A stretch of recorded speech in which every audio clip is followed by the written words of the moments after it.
great honour and privilege to stand here as chair of the Waters Brothers Common Sinn Féin to remember the lives of John and Patrick Waters, who were murdered 102 years ago on the 18th of June 1921 by the Black and Tans.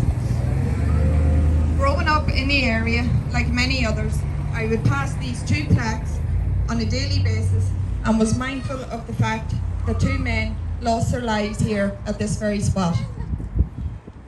The names of John and Patrick are always spoken of in the houses around the Key area and indeed across Louth with great fondness and pride. In Padraig Pearse's poem, The Mother, which is inscribed on the grave of John and Patrick Waters in Dowdall's Hill Cemetery, where they are laid to rest,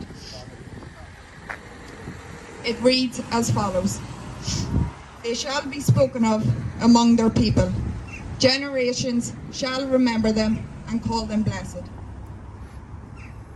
I can't think of a more fitting inscription, because we are their people. We do remember them, and we are proud of them. And as Republicans, we are proud of all those who have given their lives in the struggle for Irish freedom.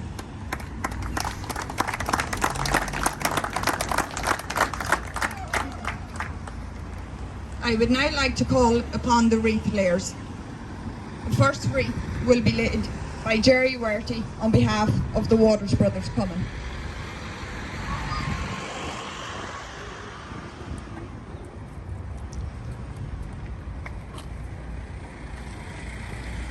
The second wreath will be laid by Peter Coleman on behalf of the Louth Collier Cantor.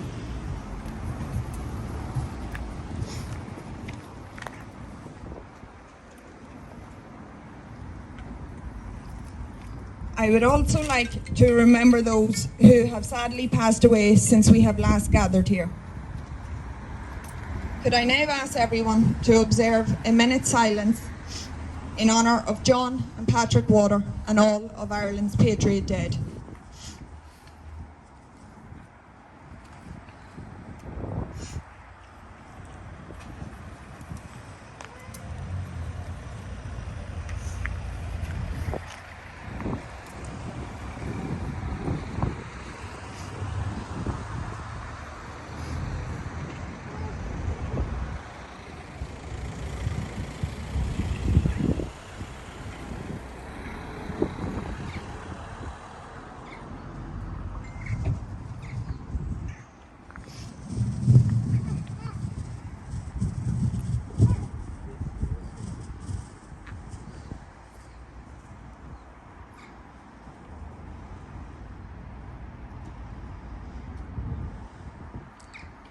I would now like to introduce our main speaker, Sinn Féin Councillor Anton Waters.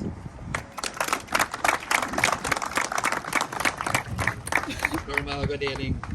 Foster Road Galere, and just want to start off by thanking you all for coming here today as we remember John and Patrick Waters, who were gunned down in this spot on the 18th of June 1921. Ireland was in turbulent times then. The Black and Tans were running amok through the country, and in this case, dragging people from their beds and murdering them. 102 years ago, in the early hours of the morning, the Black and Tans entered the private residence of the Windmill Bar behind me here. It was owned at the time by the Waters family, who run the bar and also lived there. Just the night before, Constable William Campbell had been shot on the Newry Road by the North Louth Battalion. So what happened on the night of 18th of June could very well have been retaliation for this. The Black and Tans asked the whereabouts of the three brothers, John, Patrick and Bernard. Their mother Annie, not realising she was being confronted by the Black and Tans, led them to her son's bedrooms, where they were asked to step outside. Bernard became suspicious and went back to put his boots on and took the opportunity to escape out the back. John and Patrick unfortunately were not so lucky. They were pushed outside the front door. Their mother Annie pushed aside. John and Patrick were forced at gunpoint to walk barefoot around this corner. When they reached this point here, where we are standing, the blackened hands, without warning, opened up and gunned them down.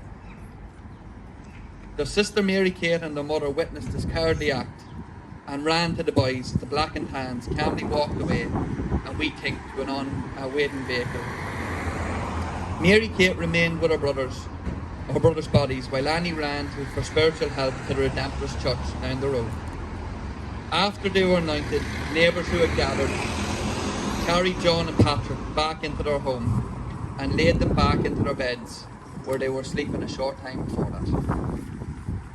Bernard, who had managed to escape death by inches that night, was left devastated at this cowardly act. It's important to point out that when Bernard made his escape, he climbed down into the river behind me here and hid in the tunnel further down. So Bernard must have at least heard the shots and known what had taken place here on this spot. It must have been horrific and horrible for him and the entire Waters family to witness all this. A year after the Waters brothers were murdered, further tragedy struck our country when it was plunged into a civil war following partition. Urged on by threats and inducement from the British, Free Staters bombarded the Four Courts at the end of June 1922, using British-owned weapons to attack Republicans.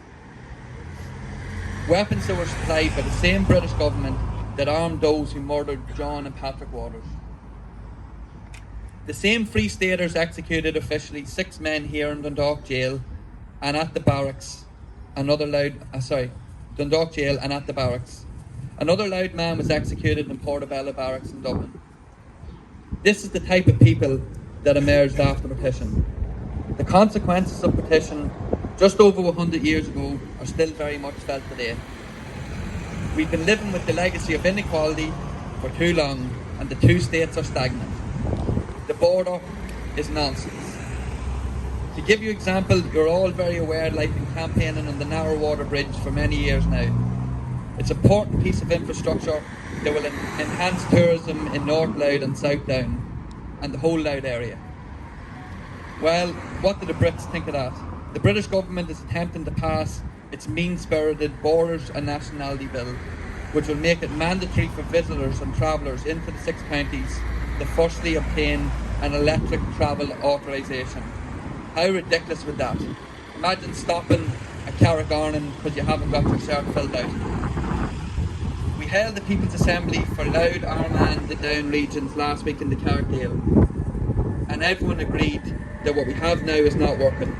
There has to be a better way. By taking the best from the north and south, we can rebuild an Ireland that is fairer and stronger.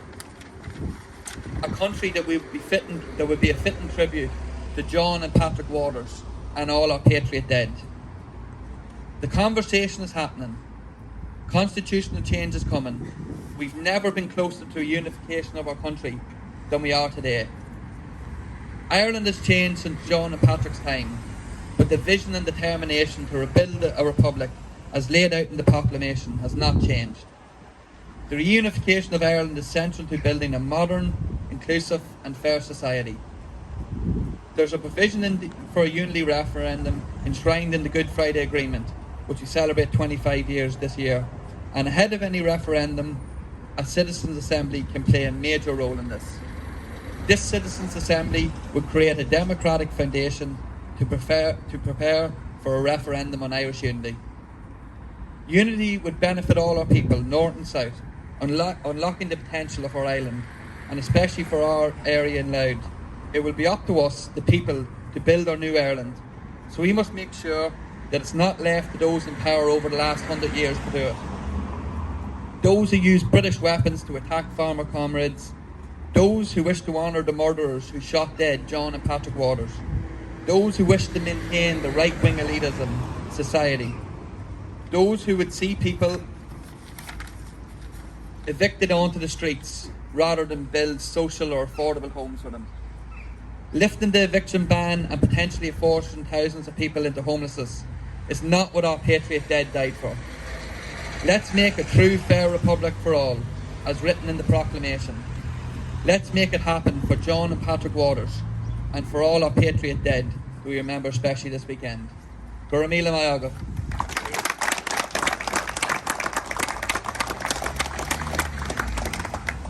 Thanks, Anton. That brings us to the end of today's ceremony, and I would like to take the opportunity to thank you all for being here. Just before we go, there's a couple of announcements. There's a Wreath